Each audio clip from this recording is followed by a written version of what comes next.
මිනිස්සු ඊරිසියා කරන්නේ කාටද? අපිටද අනුන්ටද? අනුන්ට. මිනිස්සු වෛර කරන්නේ කාටද? අනුන්ට. මිනිස්සු ද්වේෂ කරන්නේ දෙස් දෙවොල් තියන්නේ. මොකක්ද අපිට කියලා කරගන්නේ? අපි අපිට කරගත්තා නම් අපි පිට වල තැනක. මිනිස්සු වැඩිපුරම ගරහන්නේ. මිනිස්සු අපකීර්තියට සහ වැඩිම කාලයක් ගත කරන්නේ. අපි වැඩිපුරම කැමති අපේ ඉන්ද්‍රියන් පිනවන්න අනුන්ගේ කුණුවලට නෙමෙයි. කෙලෙහි ගුණ නැති මිනිස්සයාට බුද්ධ ධර්මය අනුව භාගතුන් වහන්සේ කිව්ව විදිහට මොකද්ද වෙන්නේ?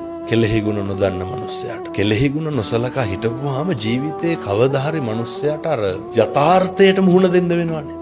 කෙලෙහි ගුණ සැලකුවා හෝ නොසලකුවා හෝ මොකද්ද යථාර්ථය? ජරාවට ව්‍යාධියටපත් වුනහම පශ්චත්තාප වීමක් මිනිස්සුන්ට ඇති වෙනවා. අධික කනගාටුවක් මේක හතරහන්දි වළංගු තියනකොට නම් ඇති වෙන එකක් නැහැ. අපිට බලපුලුවන්කාරකම තියනකොට ඇති වෙන එකකුත් නැහැ. සල්ලි මිල මුදල් තියනකොට කොහොමත් මේවත් තේරෙන්නෙත් නැහැ. එහෙමයි. හැබැයි මිනිස්සුන්ට තේරෙනවා ව්‍යාධියටපත් වුණා, ඔත්පල වුණා, නැති වෙච්ච දවසට. කවුරුත් නැති වෙච්ච දවසට, මට මම විතරයි කියලා දැනෙන දවසට. අර උගන්නනව නේද? අත්තාහි අත්තනෝ නැති. අපිට අපිවත් නැහැ කියන දවසට තමයි මිනිස්සුන්ට ඕක තේරෙන්නේ.